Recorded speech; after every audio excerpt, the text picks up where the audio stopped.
Scene number 1, roll 1 take 1 action. This is called the clapstick. এখানে থাকবে artist, এখানে camera, এখানে তোমার ক্ল্যাপস্টিক। ইউজটা কি, তার কি ফান্ডামেন্টালস? সেলুলয়েডের ক্ল্যাপস্টিক খুব ইম্পর্টেন্ট, ক্ল্যাপস্টিক ছাড়া সেলুলয়েডের কাজ হবে না। হ্যালো স্টুডেন্টস, আমাদের ফিল্ম মেকিংয়ে একটা গুরুত্বপূর্ণ জিনিস হচ্ছিল, স্যার দেখিয়ে দাও।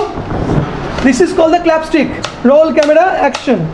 তো এটার ইউজটা কি, তার কি ফান্ডামেন্টালস একটু আমরা এক ঝলকে বুঝে নেবো। এটা একটু দেখে নাও এটা কিভাবে আমরা ইউজ করবো। সেখানে প্রথমে লেখা আছে প্রোডাকশন, প্রোডাকশনের এখানে আমরা সবাই এখানে আসো, দেখো জিনিসটা।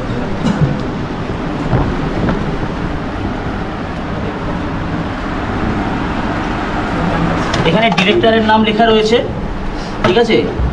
এখানে ক্যামেরা লেখা আছে, ওকে। ক্যামেরা আমাদের যিনি ডিওপি রয়েছেন তার নাম, ওকে। তার নাম হচ্ছে,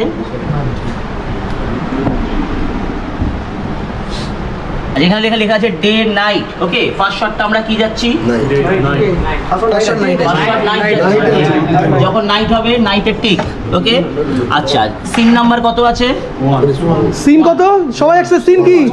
সিন 1। সিন নাম্বার 1 যখন রোল হবে আর টেক হবে, ধরো শটটা এনজি হলো, প্রথমে আমরা এখানে 1ই লিখে রাখবো, ওকে। ধরো শটটা এনজি হলো, তখন আমরা এটাকে মুছে দেবো, মুছে দিয়ে আমরা টেক 2 করব, রোল 2 করে দেবো, ওকে। ধরো শটটা আবার এনজি হলো, তখন এটাকে আমরা 3 করে দেবো, এখানে 3 করব। এবার ধরো গ্র্যান্ড হলো, শটটা ধরো পারফেক্ট হলো, আমাদের এই শটটাকে আমরা কাগজে লিখে রাখবো যে সিন নাম্বার 1, রোল 3, টেক 3 আমাদের গ্র্যান্টেড শট। ক্লিয়ার? ওটাই কিন্তু খাতায় উঠবে। এটা কিন্তু সেই জন একজন ঠিক করে কিভাবে ধরবে। প্রথমে এটা ক্যামেরার সামনে, ধরো এটা হচ্ছে ক্যামেরা, ওকে। ক্যামেরার সামনে এইভাবে ধরবে, ওকে। এখানে থাকবে আর্টিস্ট, এখানে ক্যামেরা, এখানে তোমার ক্ল্যাপস্টিক। তুমি বলবে scene number 1, roll 1 take 1 action. এই শুনলে ডিরেক্টর অ্যাকশন, অ্যাকশন ডিরেক্টর বলবে, ওকে। তাহলে ক্ল্যাপস্টিক তোমরা বুঝতে পেরেছো। ক্ল্যাপস্টিক কিন্তু আবারও বলছি একটা ডিস্টেন্সে থাকে। ধরো সাপোজ এই যদি আর্টিস্ট হয়, আমরা এর এরম জায়গাতে ধরবো ক্ল্যাপস্টিক, ক্লিয়ার? এরম জায়গায় থাকবে। এই হচ্ছে ক্যামেরা, ওকে। দেখে নেবো সিন নাম্বার 1, টেক 2, রোল 2, এই সরবে, ওকে। এবার ডিরেক্টর বলবে অ্যাকশন, দেন স্টার্ট হবে। কেউ বলতে পারে কেন ক্ল্যাপস্টিকের ইউজ হয়?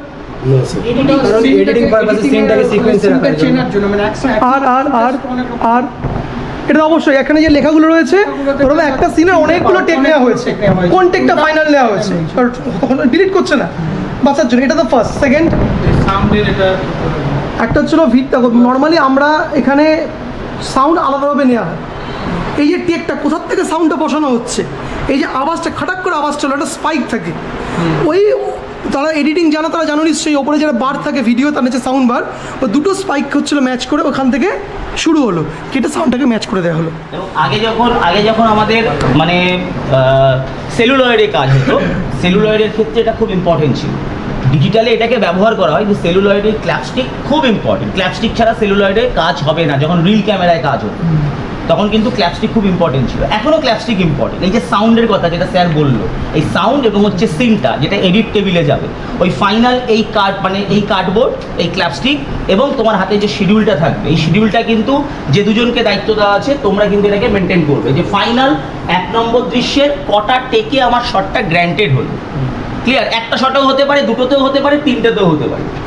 আর ওই যে মাঝখানে আমরা যে ক্লোজগুলো নিচ্ছি, পিওভি নিচ্ছি, এক্সট্রিম ক্লোজ নিচ্ছি, ওগুলো হচ্ছে তোমাকে, ওগুলো হচ্ছে বার নাম্বার অনুযায়ী যাবে। যে ক্লোজটা বার নাম্বার 1-এ ফাইনাল হয়েছে, ক্লোজ তারপর পিওভি 2-তে ফাইনাল হয়েছে বা 1-এ ফাইনাল হয়েছে, ওগুলো কিন্তু তার পাশে লিখে রাখতে হবে। তাহলে ওইটাই যদি আমরা এডিটারের কাছে দিই, এডিটারকে আর কোনো রকমভাবে ছন্নছাড়া হতে হবে না, ও একদম ফাইনাল ওই কাগজ দেখে ও এডিটটা করে দিতে পারবে।